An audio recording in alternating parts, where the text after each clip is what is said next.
available to other people who aren't able to join us right now, because obviously around the world we're in different time zones. We like to share the learning. I am Hannah. I am the Diversity and Inclusion Advisor for International Health World Organization, and I get the glorious job of hosting these webinars. This is the second year we've run this series, and this is the second webinar in the series, I believe.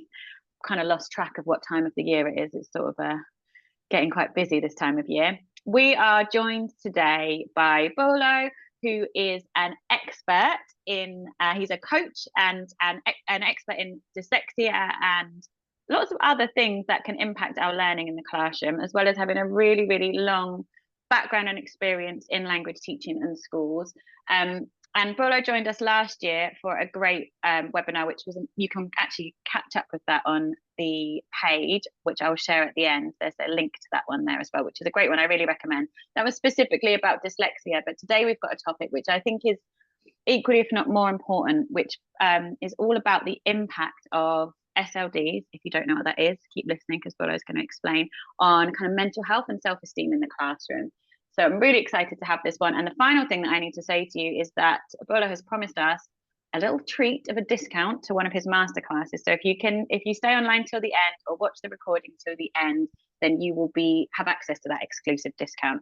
Throughout the chat, throughout the conversation, if you've got any questions, you can pop them in the chat. I'll be keeping an eye on that. And then there will be some time for questions at the end. If anybody needs any additional support, or if you've got to pop out, or if you've got anything else you need, just pop a message in the chat and I will do my very best to support you. Right, Boelo, I've had enough of you. I've taken enough of your time. Over to you. And yeah, let's kick off. Wonderful. Thank you. Thank you very much, Hannah, as always. And to start with, thank you very much for having me here. Thank you very much for giving me this opportunity, this platform to talk about a topic that is so near to my heart, so near to what I do, and I think so extremely important, especially nowadays, which is SLDs, and we're going to talk about later what SLD stands for. I'm not going to go ahead on this. We're going to talk about that later.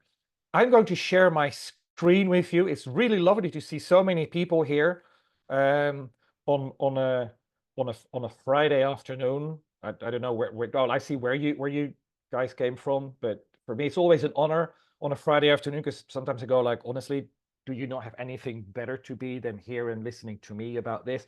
And maybe you do, but that makes it even better, because it makes it even more interesting to be able to be here and to be able to share this with you. But before we start talking about SLD here, if we start talking about SLD and mental health, I want to tell you a story. I want to tell you a story about a boy named Bruno.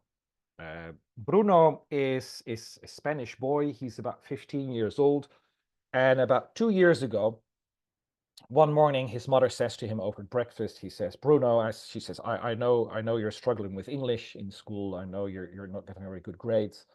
It's not easy for you. I think I found a solution. I think I found someone who can help you with your English, because Bruno is dyslexic. Now, the thing is, Bruno says to his mom, he looks at her and he says, honestly, mom, forget about it. I'm dyslexic. I'm severely dyslexic. I'm never going to learn English. For me, English is like a closed door. That's what he says to his mom at the age of 15. So a bright boy in the midst of his youth saying to his mother straight away, to me, English is like a closed door. Now, today we're going to talk about mental health. We're talking about mental health and SLDs. I would like you to reflect maybe for a couple of seconds.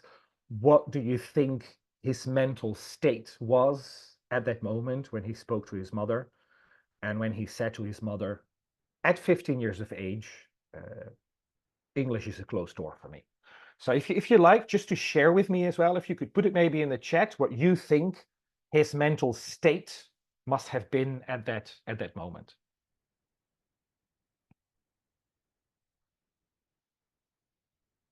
Samira says, demotivated, disappointed, exactly. Discouraged, demoralized, down, discouraged, pressured, overwhelmed, exactly. Low state, anxiety. Yeah, we're going to mention that today as well. Thank you, Yvette. Yeah, so irritated, angry. Yeah, we get a lot of that. Afraid, absolutely, Sophia. Afraid to touch on English again, afraid to try something new. So just imagine what that must be for you when you're 15 years old. When you're 15 years old, you know you're a bright person, and and you already decide that this is going to happen to you. This is horrible, and I've heard this story not just once. I've heard this story over and over and over again, from teenagers, but also from adult students. And the thing is that I know that there is someone in the world who can make a difference, and that someone is you. The difference is usually a teacher. Now, I want you, and this is something that I think is really important. I want you, like this little girl, I want you to point at yourself right now, or to look at yourself, if you can look in the mirror, or to touch your heart maybe, and say to yourself, I can make a difference. Because that's what today is going to be about how you, or in this case, how I, in your case, I can make a difference, how you can make a difference for your students with SLDs. So say to yourself, I can make a difference. SLD, what does it stand for? That is a very, very good question. When you look online and you look for SLD in education, it will say that it stands for specific learning disabilities. Specific learning disabilities. Now, you guys just put in a chat what you thought was the emotional state of Bruno at the age of 15. Imagine what the word disability does to you when you're a child and someone says to you, oh, by the way, you have a disability. I don't think it's something very encouraging in life when this is said to you. So for me, the whole word of disability, the D in SLD of disability, for me is very unpowering. Yeah, so it really is a burden when I work with students, and we talk about this a lot, about the D in specific learning disabilities. Sometimes you look online and you see specific learning difficulties. So it's a little bit less. It's not a disability, it's still a difficulty, but it still is a difficulty. It's still not something positive. Now, I personally, and with me more and more people, because every time I get a platform to shout this out, like a platform like this, I do this. For me, the D doesn't stand for disability or difficulty. For me, the D stands for difference. For me, it is all about the fact that the student with a specific learning difference, their brain works in a different way. That's what it's all about. It isn't better, it isn't worse, it is just different. Because if we're not talking about specific learning disabilities, but we want to keep the word disabilities in the term, maybe we should talk about specific teaching disabilities. Because maybe it is not the disability of my student to learn, maybe it is my disability as a teacher to teach, because it is much easier for me to change my teaching style than for my students to change their learning style. Yeah, their different learning style. So it's much easier for me to adapt my teaching to my students' learning. So from now on, please, whenever you see SLD, think immediately specific learning differences, and please vouch for this with other people as well. When we talk about people with specific learning differences, we are talking about 15 to 20% of the population. So that is that's 2 out of every 10 people. So that is, if you have a classroom of 30, we are talking about 4 to 6 of your students. That is quite a lot. 4 out of 6 of 30 students with a specific learning difference in this case. And these differences could be dyslexia, dyscalculia, autism, ADHD, and these are only 4 of the most prevalent specific learning differences that there are. You can also talk about Tourette, you can talk about dyspraxia, dysgraphia, etc. But the ones that have the highest level of prevalence, the highest of presence among the neurodiverse community are dyslexia, dyscalculia, autism, and ADHD. And actually, if you look at a group of neurodiverse students, you will find that the majority will have a dyslexic brain, because this is a neurodevelopmental condition, so it has to do with the brain. The majority will have a dyslexic brain. The next level of prevalence will be ADHD, and then it's autism and dyscalculia. But, and this makes it even more interesting or more difficult, if you want to say it that way, there is a very high level of comorbidity or overlap between the different conditions. So when I have a student with dyslexia, it is likely that the student also has a certain degree of ADHD and maybe a degree of autism. When I have an autistic child, it is likely that the child also has a degree of ADHD and maybe dyslexia as well. So that the overlap, you can always find an overlap between the different conditions when you work with students with specific learning differences. This is why, from my perspective, and remember that I just said a couple of minutes ago that the most prevalent learning difference is dyslexia. This is why I always say that when you learn how to work with your students with dyslexia, you are actually able to work with the vast majority of students with specific learning differences. So also students with ADHD, the majority of things, also students with autism, dyscalculia, etc. Now, I've already said that there are quite some issues with specific learning differences, that it's 20% of the population, that there is very high overlap, comorbidity between the conditions. But one of the issues that is very, very painful to me is that the majority of students go undiagnosed. So you will find many adults with dyslexia, with autism, with ADHD, that will tell you that they have been diagnosed at the age of 25 or 30, or sometimes they say, I got diagnosed when my child got diagnosed, because specific learning differences are also hereditary. So it runs in the family, it's in your DNA. What happens usually is that these students, undiagnosed, get labeled as lazy, unmotivated, disruptive, or class clowns. And when you interview ADHD, dyslexic students that were undiagnosed in school, and you can interview people that you know, but you can also look for interviews online. There are many interviews on famous dyslexics, like Orlando Bloom, like Henry Winkler, like Richard Branson as well, the inventor and the entrepreneur. And when they talk about their school life, what it was in school for them as undiagnosed dyslexics, they will say that school for them was hell. School for them is all about being labeled as lazy, being labeled as unmotivated, being labeled as disruptive or as class clown. And I always say that if I were to walk into a classroom, and I'm here with a lot of teachers, so I could ask you, if I were to ask you in your teacher room, how many students between you and your teachers would you label on any day of the year as lazy, unmotivated, class clown, or disruptive? Majority of teachers will say to me, oh, Boelo, at least 20%. And sometimes I do this in a group of teachers when I do face-to-face or in-house webinars or courses, and they look at me, they go like, 20, really, only? I think it's at least half of my students.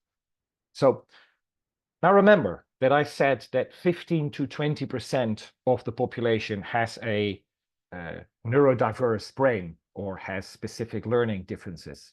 And look at this number, 20. There's a correlation here. Now, I want to make this clear, I'm not saying that all your lazy, unmotivated, disruptive, and class clown students must be or must have a specific learning difference. But I am saying that behind their laziness, unmotivatedness, disruptiveness, etc., their behavior or their apparent behavior, that behind it it is very likely, at least, that there is a specific learning difference. And that is why, for me, it is so tremendously important that teachers in general, but I work in the language teaching field, so language teachers, in my case, that language teachers are able to understand and to recognize specific learning differences in their students. Because if you don't, if your students are labeled as lazy and motivated, disciplined classrooms, etc., and they grow older, and if it does have obviously a very negative effect on their educational experience, on their experience in school, then we talk about mental health problems, and then we talk about statistics like this. This comes from an article in the molecular autism, etc., whatever it is, magazine. And it says, studies have found that autistic individuals, particularly those without co-occurring intellectual disabilities, exhibit higher rates of suicidal ideation and attempts. 34.2% of autistic individuals experience suicidal thoughts. So that's 1 out of every 3 people, students, and this obviously is more among young people, among teenagers. 1 out of every 3 autistic teenagers has suicidal thoughts, and 24.3% have even attempted it. So they have even tried. So 1 out of every 4 have even tried to take their own life. I'm going to let that sink in for a couple of seconds. The next one is this: prison.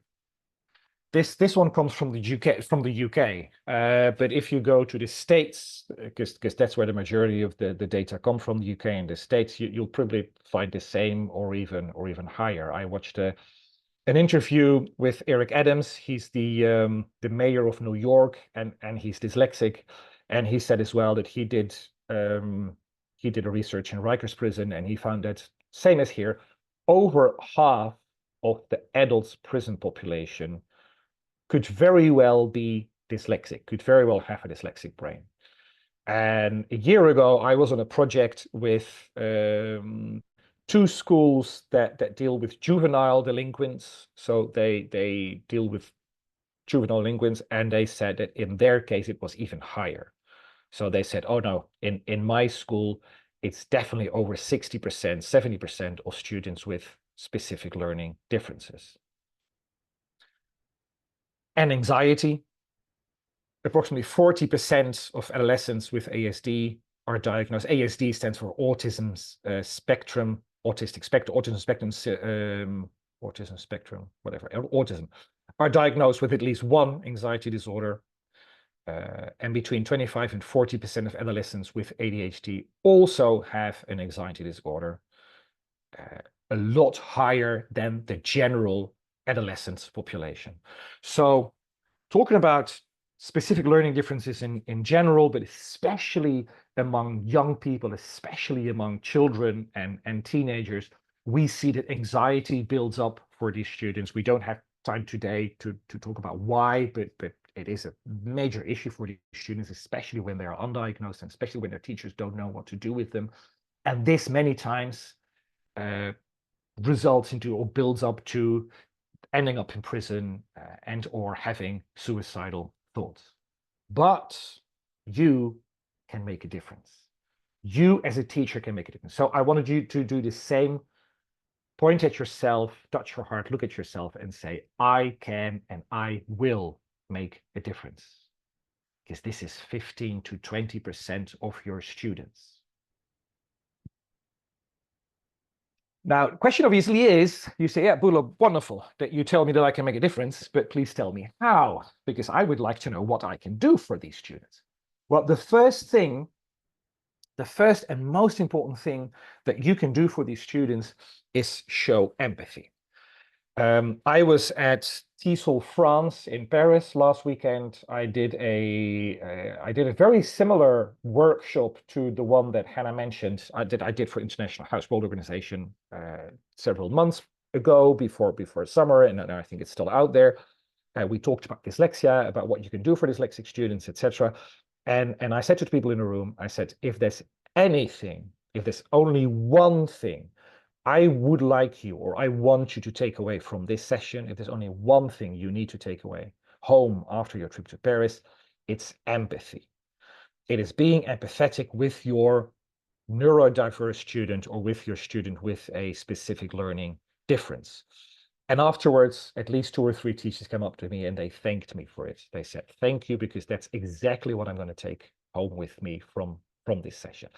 Empathy is the #1 thing you need for your student, because you can help your student with their self-esteem. Remember Bruno at the beginning, the boy from the story at the beginning of my webinar, my talk. Obviously, his self-esteem with regards to English was extremely low. He wasn't like this girl, like loving himself. He hated himself. He loathed himself when he was talking about English. Self-esteem, if we don't really know what self-esteem means, Nathaniel Brandon, he was like a really big person in the field of self-esteem and self-worth. He explains it that it is confidence. It's confidence in our ability to think, in our ability to cope with the basic challenges of life, so also education. Confidence in our right. It is about our right to be successful and happy. A feeling of worthiness, deserving, and being entitled to research your needs and wants, achieve your values, and enjoy the fruits of our efforts. That is what self-esteem is. That is a healthy self-esteem of any person, so also a healthy self-esteem of our students. And we can help our students. We can help them on the right track, but also we can help them on the wrong track. And we can do this via a feedback loop. And it's not that we can do this, we do this, because feedback is inherent to education. You learn, you do something, as it says here, what I do, you do something, and you get feedback. And depending on that feedback loop, depending on what happens after what you do as a student, your self-esteem can go one way or it can go the other way. I'm going to describe a very simple, narrowed down to 4 stages feedback loop to explain what I mean. So imagine a student does something, you do something. Let's say in this case, the student does an exercise in class, even a writing exercise in class, talking about dyslexia, ADHD. Student does a writing exercise in class. And in the writing exercise, this is still here, the student makes certain spelling mistakes, because it is a dyslexic student, makes certain spelling mistakes, and because your student is ADHD as well, isn't able to finish on time, and the work is really messy. Reaction. The reaction is the teacher. The reaction is what happens afterwards. Yeah, and the reaction is, oh, you made really stupid spelling mistakes, and you didn't finish on time, there's still things to be done, and you didn't pay attention to this and that. Oh, horrible student. That's the reaction. Yeah, because the teacher is frustrated, the student hasn't done what needed to be done. And I'm not exaggerating here. This happens in many, I'm not saying in your classrooms, because honestly, I don't. But I know it does happen in many, many classrooms. After the reaction, there's an emotion. Not the teacher's emotion. I'm not talking about the feedback loop for the teacher. The reaction evokes an emotion in the student. So obviously, this happened, and the student will go like, I'm sad. We talked about this before, about Bruno. I'm sad, I'm frustrated, I am discouraged, whatever we came up with, in a bad emotional state. And the emotion, oh, sorry, wrong arrow. The emotion leads to a belief. Because the more we hear something, the more we become to believe it. So if I say to you, you are bad at English, and I say this once, I say this twice, I say this 3 times, I say this 4 times, with different words, so my reaction, in the end, you become to believe what I say through the emotion that's linked to it. And obviously, when you believe that what the teacher said is right, you believe that you're bad at English, you believe that you can't, what will happen next time? You can't. And obviously what you did wrong before is going to be even worse the next time. And this is a negative feedback loop. Now, what happens after a negative feedback loop, if we get this over and over and over again, we get to a state of learned helplessness. And learned helplessness is a state that happens with many students with specific learning differences. Many students with specific learning differences suffer, and this is suffering from learned helplessness. And learned helplessness is when you believe, go back to that belief before, when you believe that you can't do a lot of things because you have learned that you are helpless. Learned helplessness starts when mommy buttons your shirt until the age of 5. When mommy or daddy brushes your teeth, where the parents are hovering above you continuously, helping you with everything that needs to be done. The typical, oh, I'll do this for you, honey. Yeah. That typical behavior, or in class, oh, I'll do this for you. You don't have to do this because you can't. Your classmates will do this for you. The other day, I spoke to a 17-year-old girl. Because together with a teacher, we offer specific English classes for dyslexic students. And we interviewed her because she will be one of our students. And she said that at her school, they had taken away half of the work. So they had dumbed English down for her. And I didn't say to her, this is helping your learned helplessness, but it is. They basically told her, you're useless at English, you're helpless at English. So we will dumb it down for you. We will only give you 2 tasks to do, and then you can pass the year. And that's the worst thing you can do to any child. Learned helplessness is really what we don't want, because we have a lot of adults already now that have learned that they're helpless because mommy and daddy have done everything for them their whole life, and then they're 25, they're 28, 28. And I know that for you guys, when you teach young adults, in their early 20s or sometimes even late 20s, you will know who they are. You will go like, oh my God, I think mommy needs to come around and open her book for her, at age 26. This is learned helplessness. But you can make a difference. So again, look at yourself, touch your heart, say to yourself, I can make a difference, because you can make a difference. You can make a difference with the feedback loop. Because if the previous feedback loop was a negative feedback loop, what you can do is you can change this, you can turn this feedback loop around. And the only thing that you as a teacher can touch on, the only thing that you can do is this one. So this feedback loop has 4 stages. It's what the student does, it's the student's emotion, it's the student believes. But what you have an effect on is on your reaction. So it all depends on how you react to the student. And there is a huge difference. And one of the teachers asked me as well. She said on Saturday in Paris, she asked me, Boelo, what do I do when I get a written assignment, when I get an essay from my student, and my student's essay is full of messy spelling mistakes? And I said to her, unless your essay is about, unless the homework or the assignment is about spelling, specifically about spelling, and you tell the students this is about spelling, which was not her case. So in this case, I said, you will not look at the spelling mistakes. You will see them, you will highlight them, but you will not grade your student for the spelling mistakes. And you will tell your student, sweetie, this was a beautiful story. I love your creativity. I love how you wrote it down. I love how you build it up. You really took me to a new place in your story. You're an amazing writer. By the way, I have spotted some spelling mistakes and I've highlighted them for you. And we are going to work on this because I'm going to make a difference for you and I'm going to help you with this. Imagine that this was the reaction of the teacher in my first example. Yeah? What do you think the emotion of this student will be? What do you think that the belief of this student will be? What do you think that the next assignment will look like of this student? And if you don't believe me, which I hope you will, there's a beautiful interview made by Dyslexia, which is a British NGO all about dyslexia awareness. There's a beautiful interview with Keira Knightley, the actress, very, very dyslexic.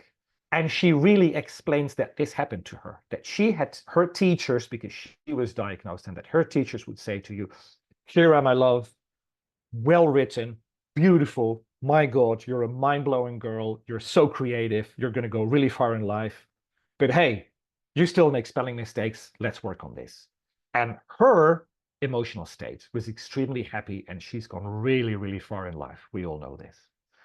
So basically what we want you, we want ourselves, we want teachers to be the student's champ. We want, you want to be your student champ. This is how you can really have an influence on their life.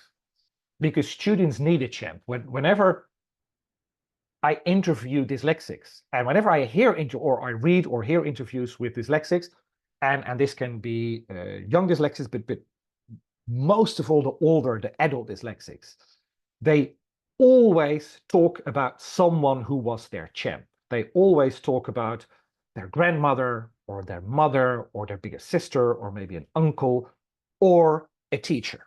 There's always a story of, oh yeah, Mrs. Jones from 3rd grade, she was my champ. She had my back. She really knew how to do this, and she really got me to the next level.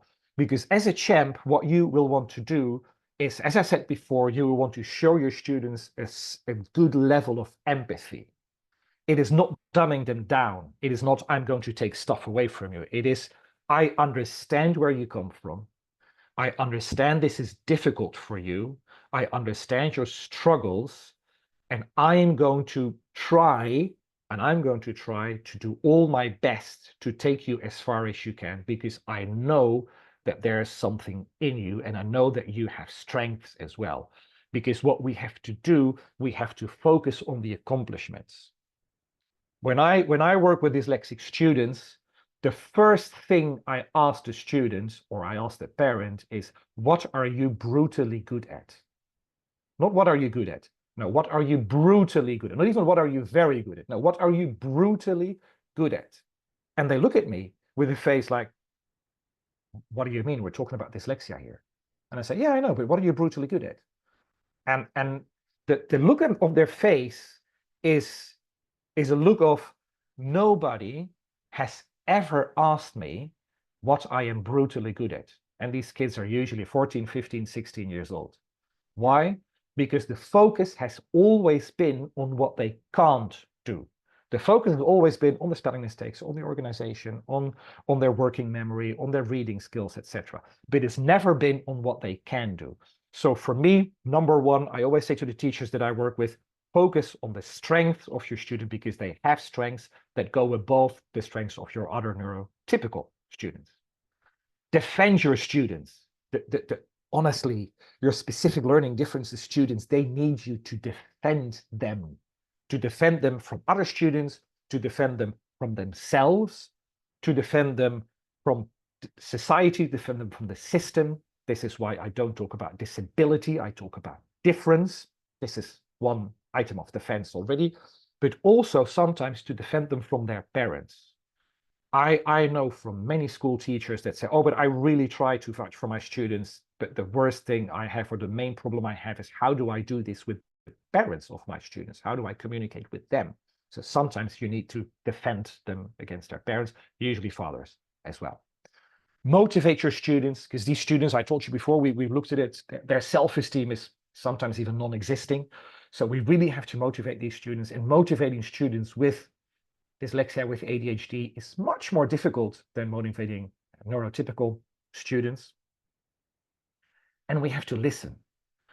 Sometimes for the student with dyslexia, it's all about the empathy, and it's all about you sitting down with them and you saying, tell me, what's going on in your head? What happens when you read? What happens when I explain something to you?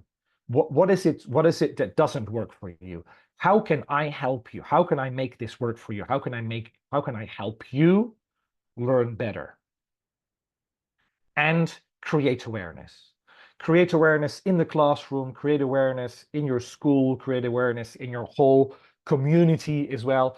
It's beautiful what happened this morning to me, because in a couple of weeks' time, I'm doing if there's any teachers in Spain, by the way, if you're interested, I'm doing a face-to-face course in the north in Avilés, in Asturias. And the person organizing it WhatsApped me this morning, and she said, oh, I have been approached by a group of parents who would like you to do a talk for them as well, because they would really be aware of what dyslexia is and what it looks like and how it is for their children. So create awareness wherever you can, whenever you can. That really makes you a champ for your student with specific learning differences. But the most important thing is not that you are a champ for your student. The most important thing is that your student becomes their own champ. Because after 1 or 2 years in your classroom, you will be going away. You will still see them in a corridor, but there'll be other teachers in the room for them. And when they leave school, you will stay at school. You might meet them on the street someday, or when they grow older, you might even be happy to meet them in a bar someday and go, oh, I used to teach you. And they go like, oh, Mrs. Jones, it's really cool to see you, etc. But they need to go on in life. And the best thing is a student with dyslexia, ADHD, with a strong and with a healthy self-esteem. And remember, many of these kids, the majority of these kids, are undiagnosed and their self-esteem is extremely low. So we're not talking about just motivate them and that's it. We're really talking about intervention with our student, with very, very directed, specific intervention to help my students' mental health and to help my students' self-esteem. Again, awareness. Many times these students are not aware of what it is. So we think, oh yeah, I've got this dyslexic kid, and dyslexic kid must know everything about dyslexia or must know everything about autism and ADHD. No, these kids usually know nothing. And the only thing they know is that it's a disability, because they have heard their parents and their grandparents and their family in the back talking about their disability. They've seen their mother cry. They've seen other family members be nervous and be worried, because that's what happens. Imagine when someone says to you, your 12-year-old child is dyslexic. You usually don't go like, yeah, wonderful, great. I usually do. I usually say to parents when they say, my child's dyslexic, I usually say, congratulations. And they go, why? I say, because you've got a brilliant mind in your household. The thing is that maybe you can't see it yet, but I know your child is brilliant in some way. So creating awareness, talking to that child, talking to the other children in the class, also giving that child the tools to talk about their dyslexia, to talk about their experience, and to talk about the difference, and not the difficulty or the disability, but just the difference of being dyslexic, ADHD, or autistic. Self-compassion. Many students with dyslexia, ADHD, they blame themselves for everything. It's, oh, I did this wrong, I did that wrong, I can't, I'm bad, I'm stupid. Literally, it's that belief in their head, what we talked about, the feedback loop, that belief that builds up and builds up and builds up. Teach them compassion. Teach them to say, I made silly mistakes, I made silly spelling mistakes, but that's okay, because my brain just works in a different way and processes information in a different way. Teach their focus on their strengths. I said it before, you focus on their strengths, but they have to focus on their strengths too. You know what happens when I ask that question? When I ask that question to the students, like, what are you brutally good at? That sometimes they go blank and they look at me like, I don't know. And then I say, if I asked your mother, what are you brutally good at? What would she say? And I say, oh, she would probably say that, blah, blah, blah. And then it's usually something creative, something building, something acting, something drawing, etc. Thing is, with these kids, they don't see their strengths. They know that they can do it, but the focus is so much on what they can't do that what they can do to them is normal. So for them, it's like, oh yeah, but that's normal. It's not very special. But you really have to stress, no, this is special. Look at what the other kids in class do when they make a drawing. Look at your drawing. Look at their drawings. You are really good at this. This is your strength, and this is something really good for your life. They should question their feedback loop. I said it before, that feedback loop, it shouldn't be negative. It should be positive. And if it's negative, they should really question, why am I thinking this? Why is this happening to me? They should be able to forgive themselves. Very important. They really should be able to say to themselves, it's fine that I feel that I am this way. It is fine that my brain works in a different way. I am just a different person. And there's many beautiful, strong, wonderful things that I can do in my life because I am a worthy person. Remember, self-esteem. I'm worthy of love. I'm worthy of things in life. And I have to forgive myself for all the other things that happened to me. So again, yes, you as teachers, you can make a difference for your students. You can really be the before and after for this 15 to 20% of students with specific learning differences, especially when it comes to their self-esteem and to their mental health. Now, before we get to the end, remember Bruno? So Bruno told his mom, no, mom, this isn't working. English is a closed door for me. Luckily, his mom had Googled dyslexia and English classes in Spain. Luckily, his mom had found me, and luckily she was going to call me that day. So the story I'm telling is a true story. And she called me that morning because luckily as well, she was stubborn enough and she was not listening to her son. So she calls me that morning. She tells me this disheartening story, and I say to her, I said, listen, we're going to help you, and we're going to help Bruno, and we're going to make this work. So he signed up for classes. This is online. He came to class. It was September phone call. So he signed up for classes. We started in October, November, December, January, twice a week, an hour each class. And then I think it was hard work for the teacher, hard work for me as well, several phone calls to the mother as well, see how he's doing, etc. But then in February or March, can't remember exactly when it was, one day I get a phone call from the mother, all hyped up, all very happy. And she says, you know what? Over breakfast this morning, I asked Bruno about his English classes. And I said, Bruno, how is English going for you? And he said to me, still 15 years of age, he said to me, he said, Mum, you know what? I think the door is finally opening. Now, isn't that beautiful? Because as I said before, you can make a difference. Teachers can really make a difference for our students. And imagine what stuff like that with only a couple of months and knowing the right way, so change your way of teaching, does to a student with dyslexia like Bruno at 15 years of age. And I would like you to help with this as well. So I hope that this webinar so far, these 45 minutes, has been useful for you, but I would like to help you to go further on this as well, to go further on this journey. And as Hannah said at the beginning, I am a teacher trainer. I specialize in dyslexia and ADHD training for language teachers and for language schools. And I have made a slightly over 1 hour masterclass. So this masterclass, it's asynchronous. You can take it whenever you like. You can take it wherever you like.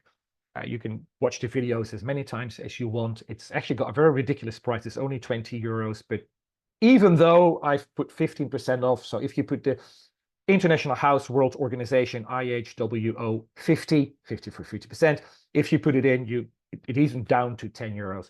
And this is all about understanding what dyslexia and ADHD is. So really understanding, this is where it starts. Knowing the link between dyslexia, ADHD, and language learning. And very important, knowing how to recognize this in your students. So the 20% of lazy, disruptive, etc. students will not be lazy, disruptive, or class clowns anymore, but will be dyslexic, ADHD, or just different. And that's it for me.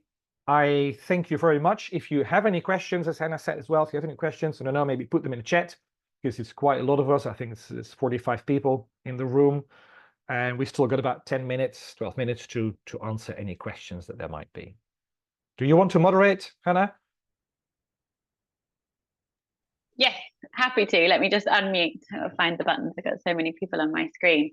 That was amazing. Oh, I loved it so much. I love how it's very emotive, but also extremely empowering. I love how you always talk about what we can do, and how much of a difference we can make to such a large group of students. So we've got a couple of questions here. We have got one here. It says silly questions, but I don't believe there's such a thing as a silly question. If you're thinking it's somebody else, well, I'm going to read them really quickly, Boelo, and then hopefully you'll have time to touch on some of the answers. What is the first question? What if my positive reinforcement triggers a student's negativity? Also, but that being said, if I don't say positive things, the student takes it personally. Either way, the result could be negative. I see what you mean. So sometimes when we give positive reinforcement, we can kind of highlight or maybe make that student stand out. Hopefully I've captured the meaning correctly. Does that make sense? Yeah, it does make sense, and I really think depends on the relationship you have with your students. So maybe it's not calling the student out in front of the whole room, but it might really be something like, oh wow, that's really cool, high five or fist bump, and start there. You know, it's I think it's many times more about between you and the student, and not the student in front of the rest of the classroom. I think this is a continuum. This is a process. This is something that you have to feel the rapport between you and your students. You have to feel the rapport in the classroom between the students. That there's one thing that works extremely well when you start talking about this, when you start working with this, and you start raising awareness, because many times it just starts with awareness, and many times it's just when you go like, I know this student is dyslexic, but I'm not sure, or ADHD, I'm not sure if I should bring it up. Maybe I can do a class around something that has to do with dyslexia. I actually, I think it's on my website, but I'm not sure if you can access it. I can send it to you. I did I made a lesson plan for a dyslexia awareness class. It's all about how pirates read, and it is about Keira Knightley, about her lived experience, and how you could see dyslexia. So it's bringing the topic up in class without pointing to that student, but bringing the strengths out as well. And then that student can relate to that, and maybe inviting that student to open up to the rest of the class as well. And then bit by bit build on that. So it's not like stepping in there with elephant feet, you know, like, let's do this, but really try step by step and build it up. I hope this more or less answers the questions. I think that's great. And I think it's like you say about the relationship, everybody likes to receive praise differently, right? And as a teacher, you will have a really good insight into what's going to work for that student, and you can ask them. But we've got a couple more.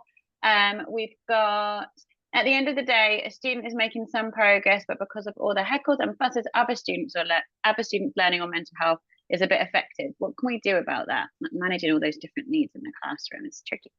The beauty is that if you adapt dyslexia or ADHD, I usually work with that. Okay, so but if you adapt strategies for ADHD and dyslexic students, they usually not usually they like 90% or 95% work for the other students as well. So in my training, it is really not, when I train teachers, it's really not about I do something for these two and then something else for the other 8, and having to juggle my time. It's really about how can I change my whole class? How can I change even my classroom environment? How can I rearrange my classroom physically, and where the students sit and how they are seated? How can I do to be able to attend all students equally? And also that. how can I present my material? So how can I put my material to the students to have all students involved in the same way, and none of them feel excluded from what we're doing. Yeah, love that. We call that inclusion by design, don't we? Putting it in right at the beginning, early stages. Yeah. Fantastic. And then we've got a couple more. So from the same person as the last 2 questions, if I mention that this student may have some learning differences, I'm pretty sure they will have a breakdown. What should I do? Yeah, how do we raise it when we've noticed it, but maybe that's not appropriate to bring up with the student? Yeah, no, absolutely.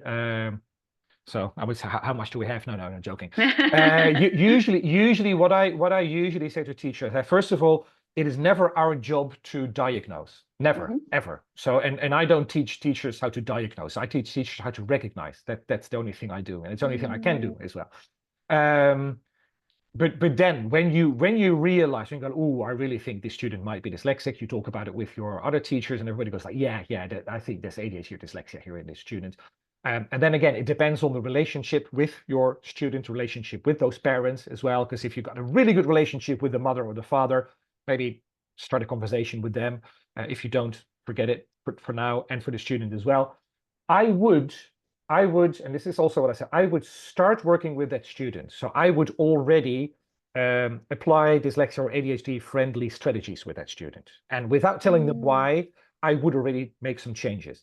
If then after, I don't know, 6 weeks, 8 weeks, like a good time of intervention, if then I see that there have really been advances of that student, that student has gone a lot better in class than before, this proves that I was right. So it proves that, yeah, so this student is dyslexic. Because if it isn't, then, oh, well, maybe, well, thank God I didn't say anything, because this doesn't work. So maybe she isn't dyslexic, yeah, or she isn't the ADHD. But if it does, so if the results are good, then I would start a conversation with maybe other stuff as well. So there's a lot you can do. But maybe then I would start a conversation with that student and or the family and say, listen, I noticed that, and I don't say, I noticed that you might be dyslexic. No, I noticed that you sometimes have difficulty with this, or you struggle with that, or sometimes there's some spelling mistakes that are a little bit off, and symptoms.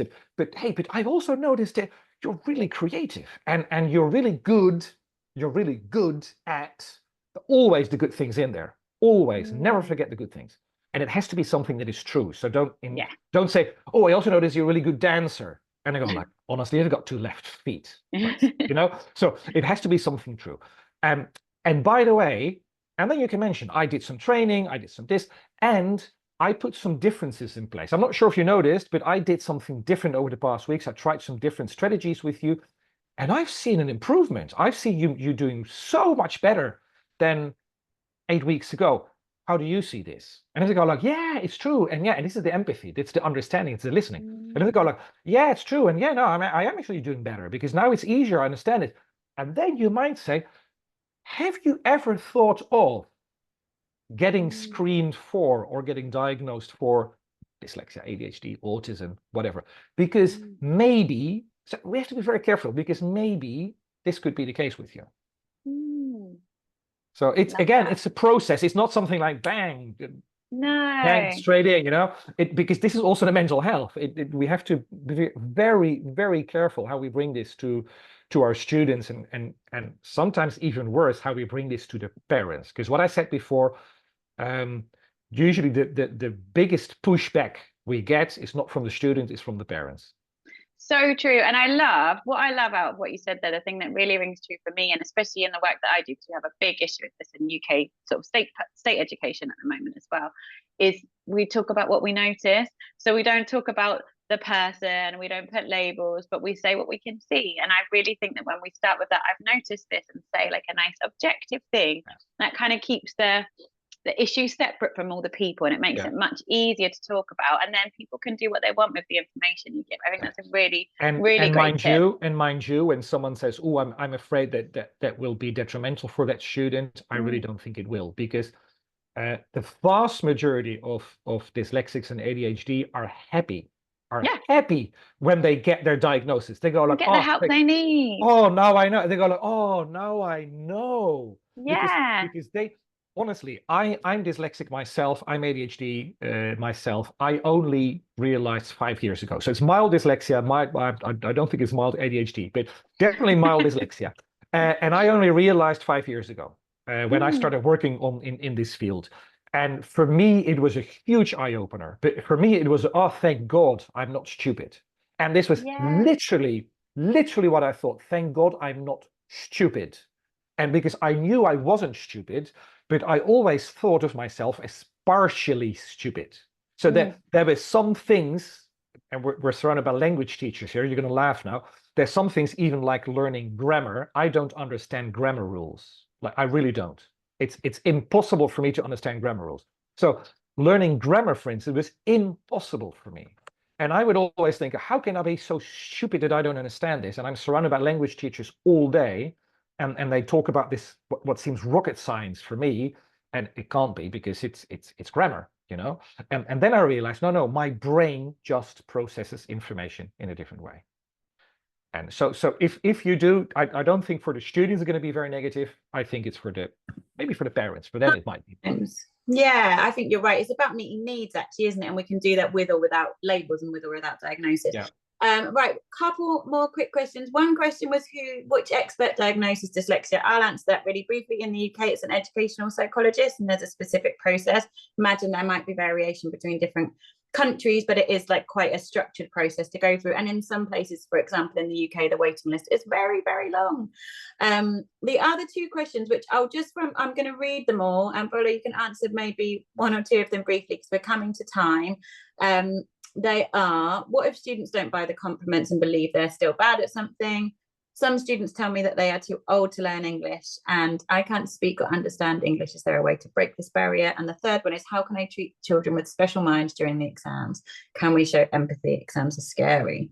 So there's three. Do you want to take your pick and answer one of them? And do a little LinkedIn post to answer. I forgot the first one, actually. What was the first one? I can do it quick.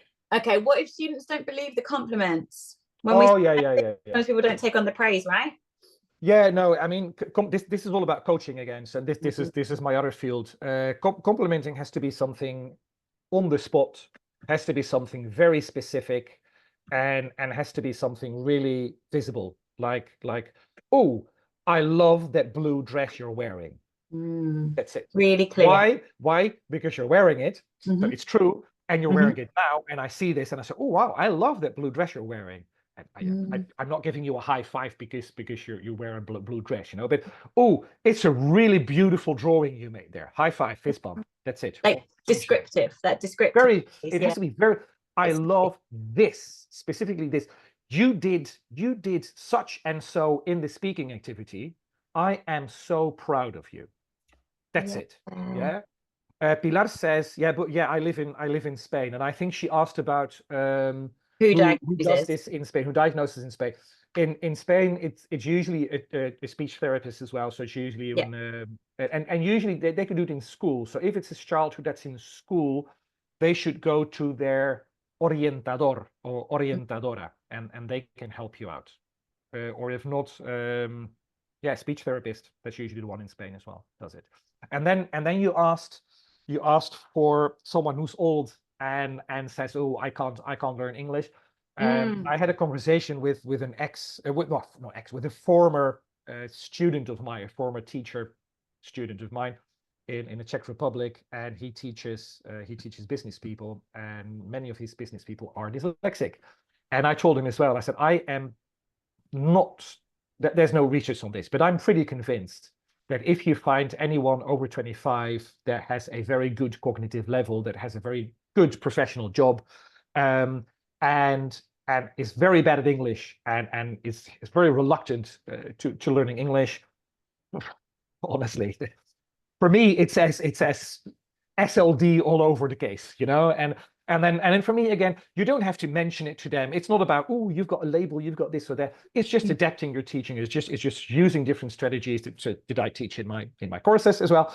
And it works. And he told me, actually, he said, oh my God, Boelo, he said, from one class to the other, his whole attitude changed immediately. The weight was off his shoulders all of a sudden. A few changes. So anyone old enough, you're never old enough to learn a language. There's a lot of coaching involved there. Very interesting, very, very nice as well. Yeah, love that. And the final one was about exams. Oh yeah, the exams. What do you do with exams? That's another 10 minings, 15 minutes. A whole other webinar, I think. That's another webinar again, what you can do with this. No, but the easiest thing that people usually do with exams, and this is what Cambridge exams do as well, is they give them extra time. So then they will usually give them 20% extra time. I'm not 100% sure always where exactly, at what point they give them time, but anyway, 25% extra time. Make a different layout. So change the layout. I talk about this in my course as well, but while you're at it, might as well give the same layout to all your students, the change layout, because everybody will benefit from it. And very important for your students with ADHD and dyslexia, there's one thing that you can take away for your classrooms, for any exercise, any exam. Make sure there's an analog clock in your room that your students can look at. Not they have to turn around. It has to be in front of them, okay? It has to be like really in their line of sight. Analog clock, and explain to your students, this is where we start and this is where we finish, yeah? Because one of the issues with dyslexia and ADHD is time blindness, and it's the fact that for them it is very difficult It's not that they don't understand that time exists or that an hour is 60 minutes, but for them to calculate what 60 minutes is, to feel what 60 minutes is, that's not there. Yeah. So if you tell them you've got 60 minutes to do this, they are able to stare on something or to focus on something for 55 minutes and then realize like, oh, I've only got 5 minutes left for the rest. Yeah. So it's that whole organization is called a time blindness. But if you've got the clock in front of them, that you take that worry away for how much do I have left. And with those students, I would walk up to them every now and then and I would check how far they are in their exam and maybe tap on that, not help them, but maybe tap on their shoulder and say, hey, maybe you want to move on because see, you only got half an hour left. Just help them with their time. If there's one thing you can do, apart from giving them extra time, I would do this. That is a great tip, and I love that visualization. Absolutely brilliant. Very important. Very important. I actually this is anecdote, but it's true. I actually said this to a teacher who asked me the same question at a conference in Poland in September at IHFL. I said, "Oh, Boelo, just one thing. What can I do with this?" And I said, "Oh, just put an analog clock in your classroom." And on a Monday, I saw a post on Facebook from that same teacher saying like, "I spoke to Boelo on Saturday. He gave me this tip. I used it this very morning," and she said, amazing. Yeah. And again, and this is what I said before, not only for her neurodiverse students, it worked for all her students. Exactly. That inclusion by design, everybody benefits actually, and we raise the bar for everyone. Amazing. That's a great actionable tip to end on. Thank you so much, Boelo. Thank you everyone for joining here. It is so important to all our students, and it really means so much to us as hosts that you guys have chosen to spend your Friday afternoon with us, or if you're rewatching, that you've made that commitment to support those students who up until now maybe have just struggled a little bit more than they need to. So really grateful, really thankful to all of you. You can make a difference. You can make a difference. Exactly. You can make a difference. Yeah. Yes. And we'll see you at the next one. I've popped a few links in the chat, so just scroll back through there. You've got the discount code. You've got the link to Boelo's website where you can book that amazing masterclass, and you've got the link to the IH Celebration of Diversity page where you will see updates for future webinars, and you'll also be able to watch some of those replays as well. So we hope to see you at the next one. This has been amazing. You're brilliant. Thank you so much, everybody. Thank you, Boelo. Happy weekend. Thank you.